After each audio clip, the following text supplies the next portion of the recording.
Les pharisiens l'abordaient et pour le prouver, ils lui demandaient s'il est permis à un homme de répudier sa femme. Ok. Les pharisiens l'ont abordé, comme on dit par le premier texte, c'est-à-dire chaque fois, Jésus avait l'habitude d'enseigner ce qu'il recevait de l'éternel Dieu. Il l'enseignait. Donc, on dit pour l'éprouver. Ils vont voir si, est-ce que ça là, en fait, il ne pourra pas donner de réponse à ça. Oh, ça là, il ne connaît pas. Ça là, il ne peut pas. Donc, on lui a posé la question, est-ce qu'il est permis à un homme de chasser sa femme? On ne peut pas se lever pour chasser sa femme comme ça, n'est-ce pas? Donc, est-ce qu'il est permis à un homme de chasser sa femme? La question est cruciale. Et lui, il ne s'est pas hasardé à donner une réponse. Il dit, qu'est-ce que Moïse vous a prescrit? Et chers abonnés, c'est le livre de Marc à partir du chapitre 10. À partir du chapitre 10 et au verset 2. À partir du verset 2. Voilà. De 2 à 12. Ok. Donc, Jésus, il ne s'est pas hasardé, il a dit, qu'est-ce que Moïse vous a prescrit dans ces 10 commandements? Moïse vous a prescrit des lois. Et ils ont répondu, Moïse nous a dit de faire une lettre.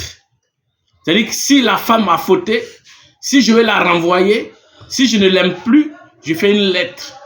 Et à travers cette lettre-là, je peux la chasser. Il dit, ok, c'est à cause de la dureté de votre cœur, à cause de la dureté de votre cœur, que Moïse, il n'a pas dit Dieu, hein? Il dit c'est à cause de la dureté de votre cœur que Moïse vous a prescrit cette recommandation, ce précepte. C'est à cause de la dureté de votre cœur que Moïse vous a prescrit cette loi. Sinon, au commencement, Dieu a fait l'homme et la femme, n'est-ce pas? Dieu a fait l'homme et la femme.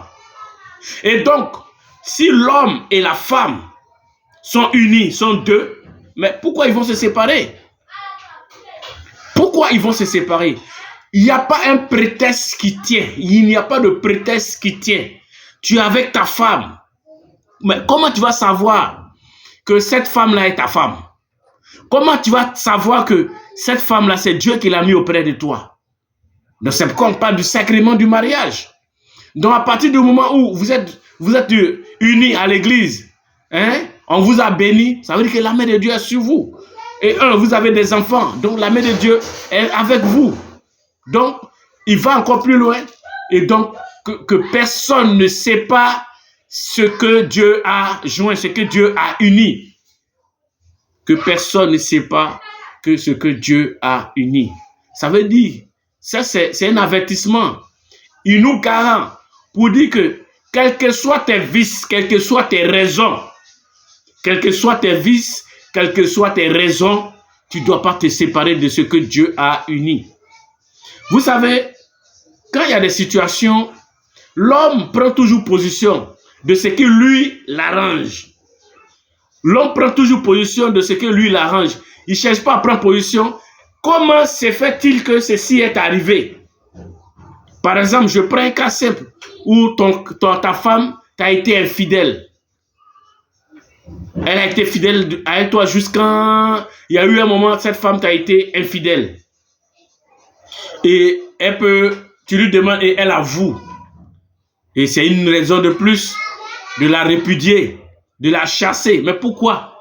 Et tu te souviens de cette parole qui dit que personne ne sait pas de ce que Dieu a uni. Mais ça ne serait pas là aussi une raison. Ça ne serait pas aussi une raison pour la femme de commettre cet acte d'infidélité. Parce que c'est passif de condamnation. Voilà. Donc ça peut arriver. Ça peut arriver. Le justicier, c'est Dieu qui nous a unis. Mais tiens-toi bien. Dieu va rendre compte. Dieu va rendre justice. De l'injustice qui a été commise. Dieu va rendre justice à chacun de vous. Donc, pas parce que cette femme elle a été infidèle, cette femme, elle a été infidèle et tu vas la chasser. Non, tu ne la chasses pas. Mais pourquoi elle s'est mise dans cette posture? Comment c'est arrivé? Comment c'est arrivé que cette femme est allée voir ailleurs? Est-ce qu'il y a l'ambiance? Est-ce qu'il y a l'harmonie? Est-ce qu'il y a l'harmonie? Est-ce qu'il y a l'ambiance? Est-ce que vous entendez? Est-ce que vous partagez les mêmes choses? De la façon que au début, vous étiez, de la façon qu'au début, il y avait la cohésion. Est-ce que c'est maintenu? Est-ce que l'amour, est-ce que le cap est maintenu? Est-ce qu'il n'y a pas eu de baisse? Est-ce que tu ne te mets pas en cause? C'est ça. Au lieu de rejeter la faute sur l'autre. Comme on dit, on fait palabre là. C'est à deux qu'on fait palabre. Sinon, une seule personne ne veut pas s'asseoir là et se faire palabre lui seul. Non. C'est que la personne est folle. Alors, donc s'il y a palabre, ça veut dire que c'est fait à deux. Donc, quand on est dans un couple, on dit, tout est possible à celui qui croit. Tout est possible à celui qui croit. Donc, ça veut dire que si tu es dans un mariage et que tu veux que ça réussisse, Dieu va vous permettre à ce que ça réussisse. C'est-à-dire vos problèmes, là. Vous vous asseyez et vous élaborez vos problèmes. Maintenant, si toi, madame, tu prends ton problème, tu es toujours dehors, c'est toi qui es en train d'exposer ton mari, c'est toi qui es en train d'exposer tout ce que c'est pas dans la maison, mais bien qu'il y aura des cassures, il y aura des fichures. Donc, sachez régler votre problème. Parce que Dieu a dit, Jésus a dit que personne ne sait pas de ce que Dieu a uni. Pourquoi? Parce que l'homme peut se séparer, l'homme peut aller contre la volonté de Dieu. Et c'est ce qui se fait tous les jours. On va toujours à l'encontre de la volonté de Dieu. Et quand c'est comme ça, on ne fait pas du mal à Dieu.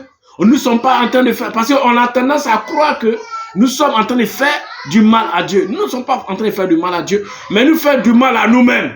Parce que tu ne vas pas trouver une femme pareille comme celle que Dieu a mis auprès de toi. Voilà, c'est vrai, c'est arrivé, elle s'est comportée ainsi, mais c'est la chair. Et mets-toi en cause. On s'est dit non, que c'est l'homme. Nous avons la possibilité de nous comporter, de prendre autant de femmes que nous voulons, mais nous blessons cette personne qui est auprès de toi.